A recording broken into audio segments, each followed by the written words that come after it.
ओम नमो भगवते वासुदेवाय। नमस्कार दोस्तों, स्वागत है आप सभी का हमारे चैनल भक्ति ज्ञान में। दोस्तों, आज मैं आपको श्रीमद् भागवत महापुराण की कथा सुना रहा हूँ। आप सभी भक्तजन इस कथा को श्रद्धा पूर्वक मन लगाकर सुने। भगवान श्री कृष्ण आप सभी की मनोकामना पूर्ण करेंगे और आप सभी के कष्टों को हर लेंगे। श्री सुखदेव जी कहते हैं, परीक्षित, राजा चित्रकेतु शोकग्रस्त होकर मुर्दे के समान अपने मृत पुत्र के पास ही पड़े हुए थे। अब महर्षि अंगिरा और देवर्षि नारद उन्हें सुंदर सुंदर युक्तियों से समझाने लगे। उन्होंने कहा, राजेंद्र, जिसके लिए तुम इतना शोक कर रहे हो वह बालक इस जन्म और पहले के जन्मों में तुम्हारा कौन था? उसके तुम कौन थे और अगले जन्मों में भी उसके साथ तुम्हारा क्या संबंध रहेगा? जैसे जल के वेग से बालू के कण एक दूसरे से छूटते और बिछुड़ते रहते हैं, वैसे ही समय के प्रवाह में प्राणियों का भी मिलन और बिछोह होता रहता है। राजन, जैसे कुछ बीजों से दूसरे बीज उत्पन्न होते हैं और नष्ट हो जाते हैं, वैसे ही भगवान की माया से प्रेरित होकर प्राणियों से अन्य प्राणी उत्पन्न होते हैं और नष्ट हो जाते हैं। राजन, हम तुम और हम लोगों के साथ इस जगत में जितने भी चराचर प्राणी वर्तमान हैं, वे सब अपने जन्म के पहले नहीं थे और मृत्यु के पश्चात नहीं रहेंगे। इससे सिद्ध है कि इस समय भी उनका अस्तित्व नहीं है, क्योंकि सत्य वस्तु तो सब समय एक सी रहती है। भगवान ही समस्त प्राणियों के अधिपति हैं। उनमें जन्म मृत्यु आदि विकार बिल्कुल नहीं है। उन्हें ना किसी की इच्छा है और ना अपेक्षा। वे अपने आप परतंत्र प्राणियों की सृष्टि कर लेते हैं और उनके द्वारा अन्य प्राणियों की रचना, पालन तथा संहार करते हैं।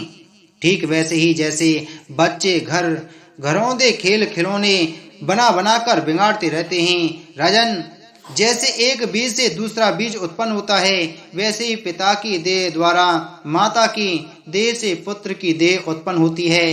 पिता, माता और पुत्र जीव के रूप में ही देही हैं और बाह्य दृष्टि से केवल शरीर।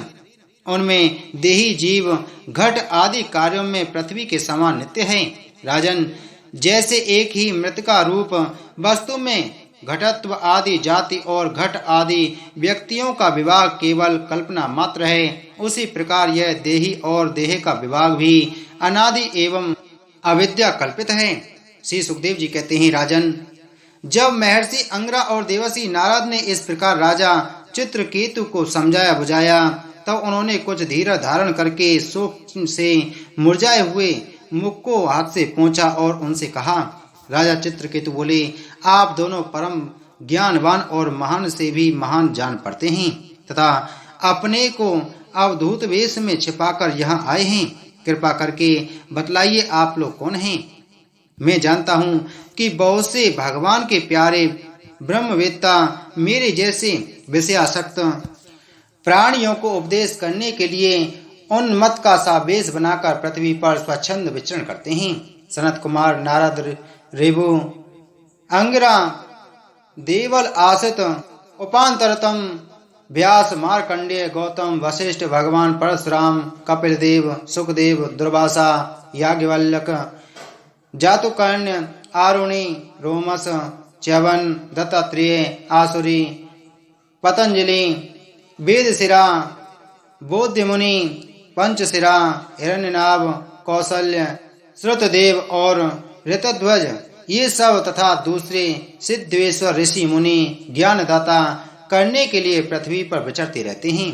स्वामियों, मैं विषय भोगों में फंसा हुआ मूढ़ बुद्धि ग्राम में पशु हूँ और अज्ञान के घोर अंधकार में डूब रहा हूँ। आप लोग मुझे ज्ञान की ज्योति से प्रकाश के केंद्र में लाइए। महर्षि अंगिरा ने कहा, राजन, जिस समय तुम पुत्र के लिए बहुत ललायत थे, तब मैंने ही तुम्हें पुत्र दिया था। मैं अंगिरा हूँ।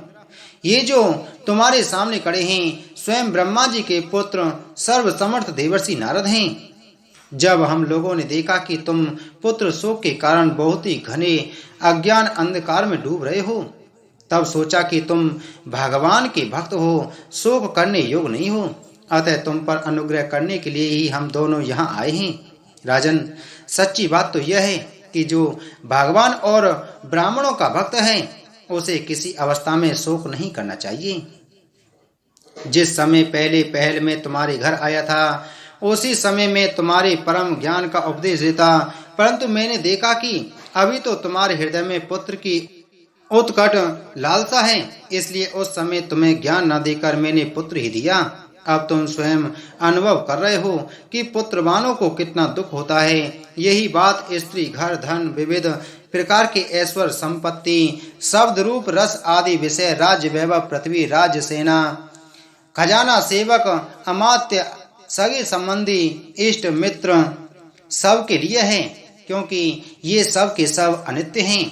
सूरसेन, अतएव ये सभी शोक, मोह, भय और दुख के कारण हैं। मन के खेल खिलौने हैं, सर्वथा कल्पित और मिथ्या हैं, क्योंकि ये न होने पर भी दिखाई पड़ रहे हैं। यही कारण है कि ये एक क्षण दिखने पर भी दूसरे क्षण लुप्त हो जाते हैं। हे गंधर्व नगर, स्वप्न, जादू और मनोरथ की वस्तुओं के समान सर्वथा असत्य है।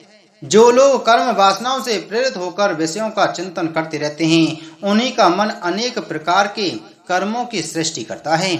जीवात्मा का यह देह जो पंचभूत, ज्ञानेंद्रिय और कर्मेंद्रियों का संगात है, जीव को विविध प्रकार के क्लेश और संताप देने वाली कही जाती हैं।